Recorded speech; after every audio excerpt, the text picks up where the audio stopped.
সত্যি গান শুনে জীবনানন্দ দাশের মতোই বলতে হয় যে এতদিন কোথায় ছিলেন। শুধু হেসে কিন্তু কথার মোড় ঘুরিয়ে দিলে চলবে না, আমরা আসলেই জানতে চাই যে আপনি কোথায় ছিলেন। মানে আমরা তো আসলে বাংলাদেশের সব শিল্পীকে কম বেশি চিনি, কিন্তু আপনার ব্যাপারে বলতে চাই যে আপনি জাস্ট মাত্র কয়েক মাসে এসে এই এলেন, দেখলেন আর জয় করলেন, এরকম একটা ব্যাপার আর কি।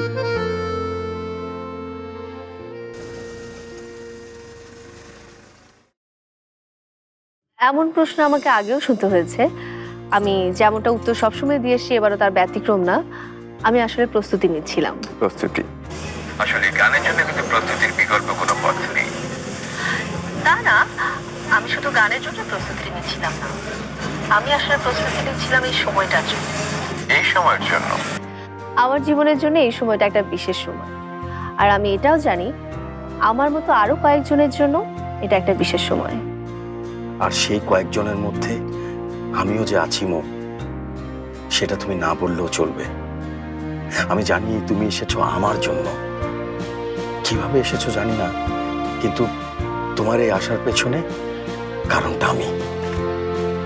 চলছে দীপ্ত প্রভাতীতে মায়ের মায়াময় গান। কোথাও যাবেন না, আমাদের সাথেই থাকুন। ফিরে আসছি ছোট্ট একটা বিরতির পর। এসিটা ছাড়ো।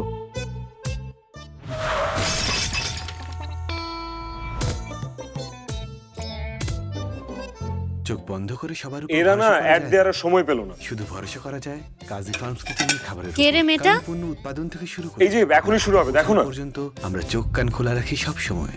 তাই চোখ বন্ধ করে কাজী ফার্মস কিচেন। তোরা এখনো সেই গান নিয়ে পড়ে আছিস? মন ভালো থাকার তো কথা না। ফুপু, তাই না? চলেন নাস্তা করবেন। ব্যাপারটা আরে এখনই শুরু হবে তো অনুষ্ঠান। চুপ কর, নাস্তা করবি আগে। এই গান নিয়ে পড়ে থাকলে হবে? আর আমাদের জন্য শাম্মী, ইমরানের আসতে কি দেরি হবে? আপনারা নাস্তা শুরু করে দিন, ও এখনো নিশ্চয়ই চলে আসবে। আর অফিসে তো আছে।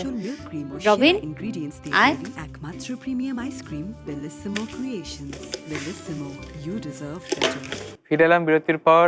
দেখছেন দীপ্ত প্রভাতী, আমাদের সাথে আছে সঙ্গীত শিল্পী মায়া।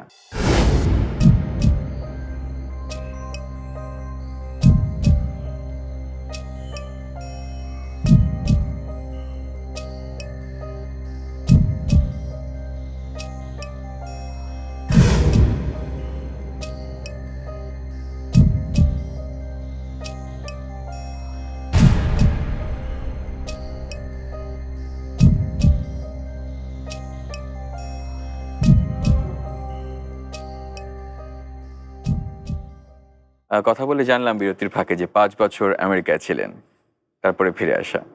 হ্যাঁ, আমেরিকায় 5 বছর আগে ব্যক্তিগত কিছু কারণে দেশ ছাড়তে হয়েছিল। তারপর আর দেশে ফেরা হয়নি, কিন্তু এবার ফিরেছি একেবারে মতো। নিশ্চয়ই বাংলা গানের টানে? গান সেটাও হতে পারে, আর কিন্তু নিজের সাথে নিজের কিছু বোঝাপড়া বাকি ছিল, সে কারণে হয়তো আসা। এক্সকিউজ মি, দীপ্ত প্রভাতীর অনুষ্ঠানটা কোথায় হয়? সাততলায়। কেন? আমি একটু সেখানে যেতে চাই। সেটা সম্ভব না। ঠিক আছে, ব্যক্তিগত বিষয়গুলো আর নাই বা শুনলাম। ফিরে যাই গানে। কি গান শোনাবেন? মায়াবন বিহারিণী হরিণী গহন স্বপন সঞ্চারিণী।